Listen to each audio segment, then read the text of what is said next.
আসসালামু আলাইকুম রহমতুল্লাহ। অভিনন্দন জানাচ্ছি, আমি সানজিদুল ইসলাম তন্ময় এফএসডি একাডেমি ইউটিউব চ্যানেলের পক্ষ থেকে। আশা করি যে যেখান থেকে আমাদের ভিডিওটি দেখছেন সকলে ভালো আছেন এবং সুস্থ আছেন। বন্ধুরা, ইতিমধ্যে আমাদের ইলাস্ট্রেটর 16টা টিউটোরিয়াল শেষ হয়ে গেছে। আজকে আমাদের 17 নম্বর টিউটোরিয়াল। সো যারা নতুন আমাদের চ্যানেলে আসছেন তারা একটু আমাদের চ্যানেলটা সাবস্ক্রাইব করে দিবেন এবং পাশে থাকা বেল বাটনটি অন করে দিবেন। আর ইতিমধ্যে আপনারা দেখতে পাচ্ছেন যে আমাদের ইলাস্ট্রেটর বেসিক ক্লাসের 16টা ক্লাস, 16টা আমাদের যে স্টেপ বাই স্টেপ টিউটোরিয়ালগুলো যাচ্ছিল তা কিন্তু ইতিমধ্যে 16টা শেষ হয়ে গেছে। সো যারা বেসিক শিখতে চাচ্ছেন, ইলাস্ট্রেটরের বেসিক ক্লাসগুলো শিখতে চাচ্ছেন বা ইলাস্ট্রেটরের টুল সম্পর্কে শিখতে চাচ্ছেন, তাদেরকে বলবো যে একবার প্রথম থেকে আপনারা শেষ পর্যন্ত আর স্টেপ বাই স্টেপ যেহেতু আমাদের টিউটোরিয়ালগুলো আসতেছে এগুলো একটু দেখার চেষ্টা করবেন। এখানে কিন্তু স্টেপ বাই স্টেপ আমাদের পুরো মানে টুলস নিয়েই আলোচনা করা হচ্ছে। তো আজকে আমাদের যে ক্লাসটা রাখতেছি বা আজকে আমাদের ক্লাসটা থাকতেছে হচ্ছে 17 নম্বর ক্লাস। ওকে, সো আজকের ক্লাসে আমরা যেটা শিখবো সেটা হচ্ছে যে আইডিওপার টুল। ঠিক আছে, আইডিওপার টুল এখানে আছে আপনার ম্যাসোর টুল।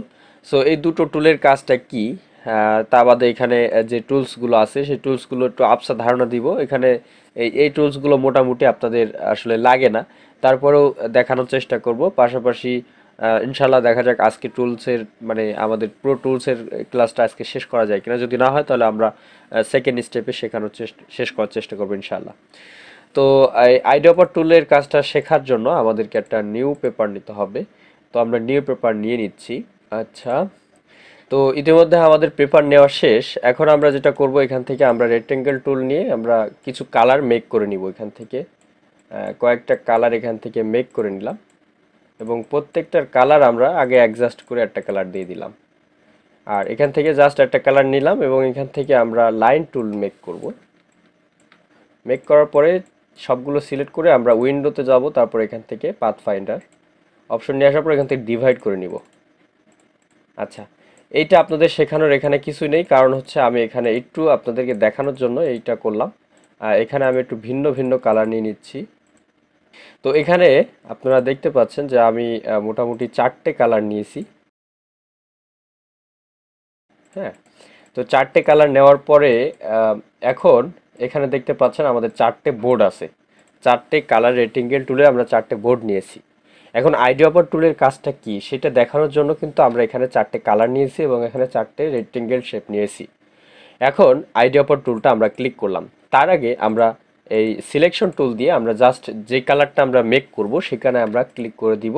দেওয়ার পরে এখান থেকে আইডিওপার টুল নিয়ে যেই কালারটা এখানে আপনার দেখা যাচ্ছে আপনি কোনো ফ্ল্যাট ডিজাইন করতেছেন বা কোনো পোস্টার ডিজাইন করতেছেন, তখন কিন্তু আপনার এক এক জায়গায় কিন্তু এক এক রকমের কালার দেওয়া প্রয়োজন হয়।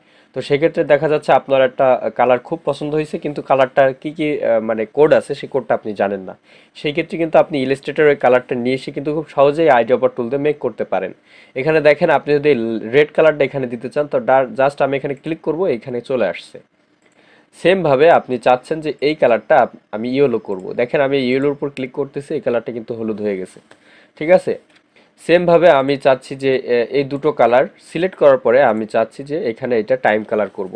তো সেমভাবে আমি যদি এখানে ক্লিক করি এটা কিন্তু টাইম কালার হয়ে গেল। আইডি অপারেটর টুলের কাজটা হচ্ছে আইডি মানে কোনো আপনার কালারকে ওই কালারটাকে আপনার যে কালার মানে যে শেপে আপনি কালার দিবেন সেই শেপটা কিন্তু আপনি অনায়াসে দিতে পারবেন। তো আমি যদি আরেকটু আপনাদেরকে বোঝানোর চেষ্টা করি, আমি সরাসরি গুগল থেকে একটা ইমেজ আমি নিয়ে নেই। যেমন আমি গুগল থেকে আপনাদেরকে এখানে কালার বক্সটা আমি এখানে নিয়ে আসলাম। এখানে দেখেন অনেকগুলো অনেক রকমের কালার এখানে আছে। হ্যাঁ, মেবি এইটা ভিডিও না, ওকে এইটা ভিডিও না, আমরা এটা কপি করে নিলাম। নেওয়ার পরে ইলাস্ট্রেটর এনে আমরা এটা শেপ করলাম, পেস্ট করলাম। করার পরে আচ্ছা, এখন দেখেন আমরা আপাতত এইগুলো উপরে উঠায় রাখি। এখন আমি চাচ্ছি যে এই ইয়েলো কালার আর এই মানে খয়েরি কালার, মেবি এটা খয়েরি কালার। সো এই দুটো সিলেক্ট করার পরে আমি চাচ্ছি এইটা আমরা পুরো রেড করে দেবো। দেখেন এটা কিন্তু রেড হয়ে গেছে, দেখছেন। আমি এখন যেই কালারটা মেক করব, যেই কালারের উপর ক্লিক করব সেই কালারটা কিন্তু এখানে চলে আসবে, দেখছেন। আসলে আইডিওপার টুলের কাজটা এটাই। একটা টুলে যদি আমি এতটুকু সময় ব্যয় করি তাহলে কিন্তু অনেকটা লং হয়ে যাবে ভিডিও। তো যাই হোক, আমি আর এটা দেখাচ্ছি না। এখন আপনারা একটু ট্রাই করে নেবেন। আপনারা আমাদের দেখানোর পাশাপাশি আপনারা যদি একটু বারবার প্র্যাকটিস করেন তাহলে কিন্তু এই কাজটা অনেক বেশি সহজ হয়ে যাবে। ঠিক আছে, সো একটু প্র্যাকটিস করার, নিজেরা একটু প্র্যাকটিস করার চেষ্টা করবেন। তো যাই হোক, আমরা এখন এসব মেসর টুলে। মেসর টুলটা কি সেটা দেখার জন্য আমি জাস্ট একটা রেক্টেঙ্গেল টুল মেক করলাম। এখন আমার মনে করেন যে আমার এই রেক্টেঙ্গেল টুলটা আছে, অ্যান্ড এই রেক্টেঙ্গেল শেপে আমার একটা ডিজাইন ক্রিয়েট করতে হবে। এখন এই সাইজটা আমার মেনটেন করতে হবে, ঠিক আছে? এই সাইজটা আমার এখন কত, তা আমি এখন কিভাবে বুঝবো? যদি একটু ফটোশপে আপনারা নজর করেন, তাহলে ফটোশপে ওখানে দেখবেন যে ইমেজে ইমেজে ক্লিক করার পরে ওখান থেকে কিন্তু ইমেজ সাইজটা দেখা যায়, কিন্তু এইখানে কিন্তু সেই সিস্টেমটা নাই। তো আপনি এটার সাইজটা দেখবেন কিভাবে? সেটার জন্য আপনার এই ম্যাসেজ টুলটা, আপনি ম্যাসেজ টুলটা ডাবল ক্লিক করলে কিন্তু আপনার হবে না। এখানে ম্যাসেজ টুলটা ক্লিক করার পরে জাস্ট এখানে ক্লিক করবেন, একটা বক্স চলে আসবে। এখন আমি চাচ্ছি যে এখান থেকে কতটুকু সাইজ আছে সেটা দেখার জন্য জাস্ট ড্র্যাগ করে টান দিলে আপনারা দেখাই দিবে। দেখেন ওয়াইট হচ্ছে 12.33, আর এবার হচ্ছে হাইট। তা আমি এখান থেকে হাইটটা ড্র্যাগ করে টান দিলাম, দেখেন হাইট হচ্ছে 4.91, ঠিক আছে? সো এটাই কিন্তু এই মাস্টার টুলের কাজটা, এটাই। আপনি খুব সহজেই কিন্তু আপনি যে শেপটা বা আপনার যে শেপটা আছে সেই শেপের সাইজটা কিন্তু খুব সহজে আপনি মেনটেন করতে পারবেন, ঠিক আছে? এইভাবে দেখেও কিন্তু আপনি আপনার এই শেপটা পরবর্তী স্টেপে নিতে পারেন। সাপোজ আমি এই শেপটা নিব, হ্যাঁ?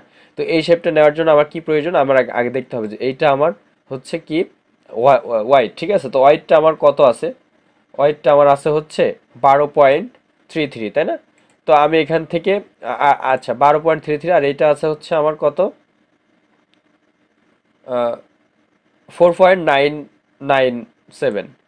তো আমি এখানে নিয়ে নিচ্ছি, আর এটা অবশ্যই দেখবেন যে ইঞ্চিতে আছে, ঠিক আছে? পয়েন্টে আসলেই ইঞ্চিতে। সো আমি প্রথমটা নিয়ে নিচ্ছি, প্রথমটা ছিল 12.33, আর লাস্টটা হচ্ছে আমাদের কত ছিল? 4.97 বা 1, ঠিক আছে? দেখেন এই সাইজটা কিন্তু আমাদের এখানে চলে আসছে, ঠিক আছে? এখন আপনার যদি বিশ্বাস না হয় বা আপনার যদি একটু প্রবলেম হয়, আপনি এই এই এই এইটা এখানে নিয়ে এসে একটু বসায় দেখেন। দেখেন সেম টু সেম কিন্তু এখানে বসে গেছে, ঠিক আছে? এটাই কিন্তু আসলে ম্যাসেজ টুলের কাজটা কিন্তু এটাই, এর বেশি কিছুই না। হ্যাঁ, আচ্ছা, এখানে এই টুলগুলো দেখানোর কিছুই না। এখানে ব্লড টুল আছে, তারপরে এখানে আছে আপনার স্যাম্বল টুল আছে। এগুলো অনেক কাজ, এগুলো অনেক কাজ। আসলে অনেক কাজ বলতে মানে ডিজাইনের কাজে কোনোটাই আমার মনে হয় না যে এগুলো খুব প্রয়োজন, কারণ আমি ইতিমধ্যে যে ডিজাইনগুলো করেছি সেগুলো আমার এটাই খুব বেশি প্রয়োজন হয় নাই। সো আপনাদের আশা করি প্রয়োজন হবে না, এই জন্য আমার কাছে মনে হচ্ছে না যে এটা দেখানোর প্রয়োজন, এই জন্য দেখাচ্ছি না। যদি আপনাদের একান্ত প্রয়োজন হয় অবশ্যই কমেন্ট করে জানাবেন, আমরা এই এই টুলটা নিয়ে পরবর্তীতে একটা ভিডিও রাখবো ইনশাল্লাহ। আচ্ছা, এখানে আপনাদের আরেকটা গুরুত্বপূর্ণ টুলস আছে, সেটা হচ্ছে যে এটা আমাদের যে আর্টবোর্ড টুল। এই আর্টবোর্ড টুলটা কি? হ্যাঁ, আর্টবোর্ড টুলটা দেখার জন্য আপনাকে যেটা করতে হবে, দেখেন আমি এখানে A4 সাইজে একটা পেপার নিয়েছি। A4 এর সাইজ কত আমাদের? 8.2 ইঞ্চি বাই হচ্ছে 11 ইঞ্চি, তাই তো? তো আমার এখন মানে আমার একটা সিভি তৈরি করতে হবে। সো আমরা যখন সিভি তৈরি করি, অনেকে আমরা অন্য অন্য কোনো সফটওয়্যার দিয়ে সিভি তৈরি করি। তো আমরা যখন ইলাস্ট্রেটর বা ফটোশপে ইউজ করে সিভি তৈরি করব, তখন কিন্তু আমাদের এই যে সাইজটা আমরা অনেক সময় মেনটেন করতে পারি না।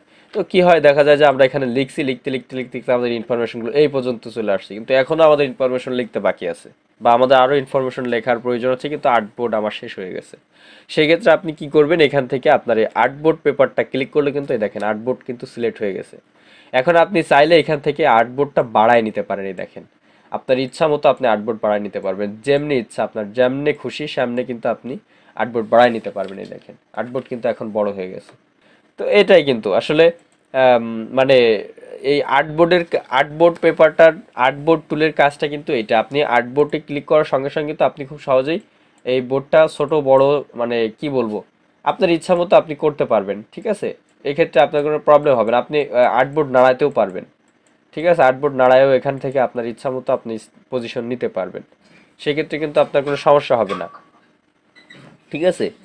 তো আজকে আমরা এই আর্টবোর্ড টুল পর্যন্ত রাখি, আর পরবর্তী টুল আমরা পরবর্তী টিউটোরিয়ালে, অর্থাৎ 18 নম্বর টিউটোরিয়ালে আমরা পুরো টুলসের কাজগুলো শেষ করে দিব, এবং আমরা একটা ডিজাইনে নেমে যাব ইনশাআল্লাহ। ডিজাইন আইডিয়া কিভাবে আপনারা নেবেন, কীভাবে ফ্রি ওয়েবসাইট থেকে ডিজাইনগুলো ক্রিয়েট করবেন, সেই রিলেটেড ডিজাইন তৈরি করবেন, এটসেট্রা এটসেট্রা নিয়ে কিন্তু আমাদের টিউটোরিয়ালটা সাজানো হচ্ছে। সো এখনও যদি আমাদের চ্যানেলটা সাবস্ক্রাইব করে না থাকেন, অবশ্যই আমাদের চ্যানেলটা সাবস্ক্রাইব করে রাখবেন, পাশে থাকা বেল বাটনটা অন করে দিবেন, পাশাপাশি আমাদের ভিডিওগুলো শেয়ার করবেন যাতে অন্য আরেকজন দেখে উপকৃত হন।